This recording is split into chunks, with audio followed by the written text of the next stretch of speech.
Ça fait déjà 8 semaines que les skippers du Vendée Globe sont en solo sur les océans. Sam Davies vient de boucler son tour de l'Antarctique et s'apprête à quitter le Pacifique après avoir passé le légendaire Cap Horn. Quel Cap Horn incroyable!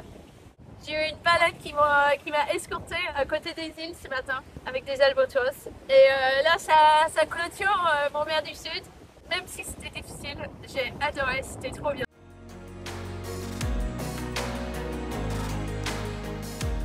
Eh bien ça y est, Sam vient de franchir le 3e et dernier des grands caps de ce tour du monde avec le Cap Horn.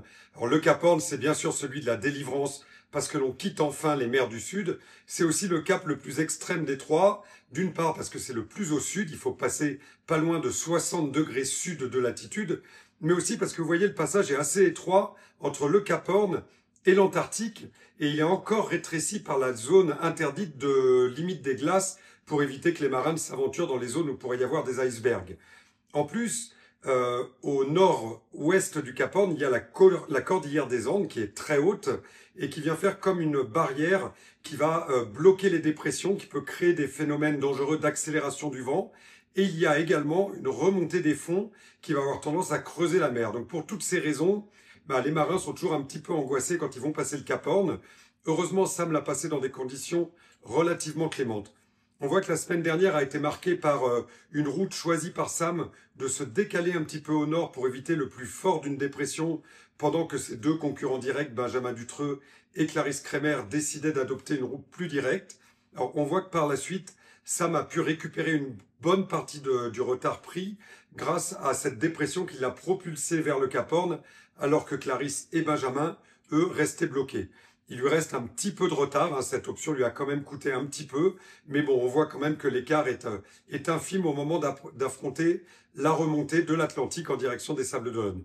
Alors, la très bonne nouvelle au moment d'aborder ce dernier tronçon de la course, qui va quand même durer presque un mois, c'est que Sam dispose d'un initiative cœur en parfait état, qui dispose de 100% de son potentiel. Elle va donc pouvoir attaquer dans cette remontée, avec un début de remontée d'Atlantique qui est toujours assez tactique, assez difficile parce qu'il n'y a pas de phénomène météo très stable.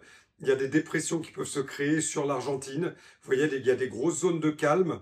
Il y a également cette limite des glaces qui est interdite pour les marins qui remontent très au nord et qui limite les options de, par exemple, pouvoir aller chercher des vents plus établis dans l'Est. Donc toute cette partie est souvent l'occasion de grands chamboulements dans le classement et permettent parfois de reprendre beaucoup de retard ou de voir les concurrents de derrière se rapprocher.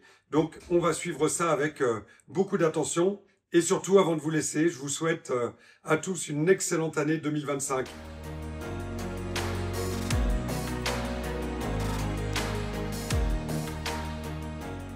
Je voulais vous souhaiter une très bonne année 2025.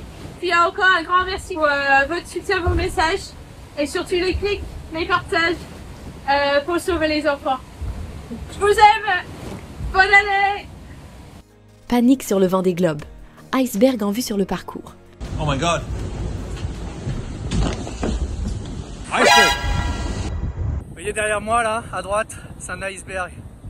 J'espère qu'il n'y a pas de petits growlers, c'est des petits glaçons qui se détachent de l'iceberg. Je me rappelle, la coque de mon bateau, elle fait 3,6 mm d'épaisseur. Ça fait super peur. Ouf, Sam a déjà passé cette zone à risque. Alors c'est quoi le programme de ta semaine, Sam? Et attaquer l'Atlantique Sud le plus vite possible vers les Sables d'Olonne. Bonne journée.